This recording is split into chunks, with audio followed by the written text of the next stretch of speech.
ba televiziyo Nori Pentest Live TV turi n'iteka ryo kubaramutsa. Akazina kanje nkaba nitwa Ingabire y'Imana Honorine, hama nashaka dusangire ijambo ry'Imana riri mu Vyahishuriwe Yohana igice ca 21 kuva ku murongo wa 6 gushika ku murongo w'8. Haravuga ngo, kandi irambarira iti karabaye, ndi Alpha na Omega, itanguriro n'iherezo. Ufise inyota nzomuha kunwa kw'isoko y'amazi y'ubugingo ku buntu. Unesha azoragwa ivyo, nanje nzoba Imana yiwe, nawe azoba umwana wanje. Ariko ibijora n'abatizera n'abakora ibizira n'abicanyi n'abashakanyi n'abarozi n'abasenga ibigirwamana n'abanyabinyoma bose, umugabane wabo uzoba mu kiyaga caka umuriro n'amazuku, nico rupfu rwa kabiri. Yesu nashimwe. Batubwiye ngo cari gihe Yohana ari mu kiziga c'i Patimosi, hama Imana iramugenderera iramubwira ati karabaye ngo ndi Alpha na Omega. Uyu mwanya Imana ni Alpha na Omega mu buzima bwawe, ntugire ubwoba ivyo niri kuracamwo. Imana ni Alpha na Omega, kandi batubwiye ngo unesha wese azoragwa ivyo. Teme nagomba ko tuvugana ko yarivuga ngo niyo wanesha uzoragwa ubwami bw'ijuru. Yesu nashimwe. Ngo niyo wanesha uzoragwa ubwami bw'ijuru, niyo wanesha ivyo vyago vyose urimwo, niyo wanesha mu mageragezwa, niyo wanesha uguturwa, niyo wanesha ukugwanya, ariko uzohabwa ubwami bw'ijuru. Niyo wanesha uko kose ubona yuko uri mu buzima bugoye, ubona yuko bitariko biragenda, ubona yuko ibibazo bikubanye vyinshi, ariko uzohabwa ubwami bw'ijuru. Aha anye Yohana we yaciye mu bibazo bikomeye cane, ariko niho kwabaye kuganira n'Imana.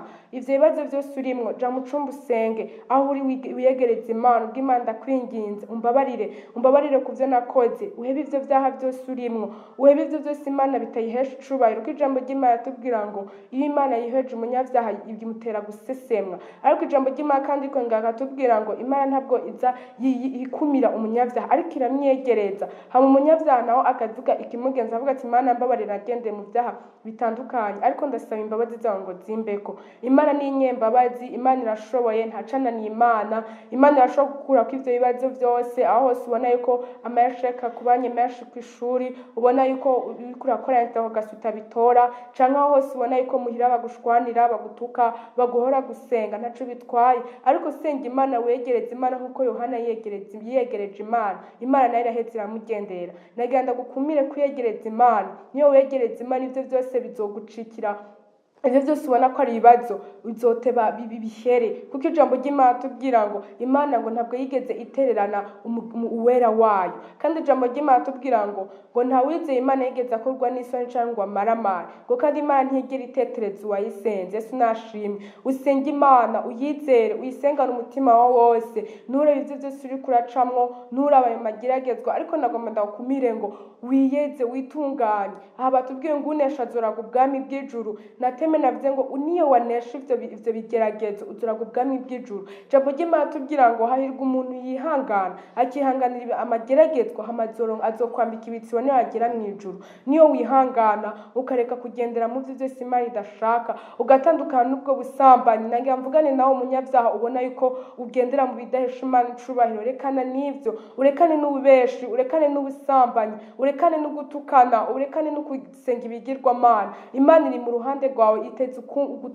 ugutwi kugira ngo ushobore kumva amasengesho yawe. Kandi ijambo ry'Imana tubwira ngo Imana ntabwo yitayeho ivyaha vy'abana b'abantu, ariko Imana yitayeho imbabazi zayo. Imbabazi z'Imana ziri mu biganza vyayo. Niyo wizera Imana, Imana irakugirira imbabazi. Nagira ndagukumire ngo wizere Imana, usenge Imana. Imana irafasha, Imana iratabara, ntaho itogukurana ntaho itokugeza. Imana irakomeye. Imana yagiye itabara benshi, Imana yagiye itabara abananiwe, Imana yagiye itabara abo bose ubona barushe. Imana igenda ibakura ahantu habi ibageza ahantu heza. Nagira ndakubwire ngo nawe nta na kimwe conanira Imana. Niyo wizera Imana, Imana izobana nawe. Niyo wizera Imana ugatandukana n'ivyo vyose. Yohana yari umugororotsi, Yobu yari umugororotsi. Imana icatumye imyishimira Yobu nuko yari umugororotsi, yagendera mu nzira z'Imana. Nawe niyo wagendera mu nzira z'Imana, Imana izokwishimira. Ntakizobuza Imana kukwishimira niyo waba umugororotsi. Nagira ndakubwire ngo tandukana n'ivyo vyaha vyose. Batubwiye ngo unesha ivyo ngo azora ku bwami bw'ijuru, ngo ariko nutabinesha ngo azotererwa muri ca kiyaga caka umuriro, arico rupfu rwa kabiri.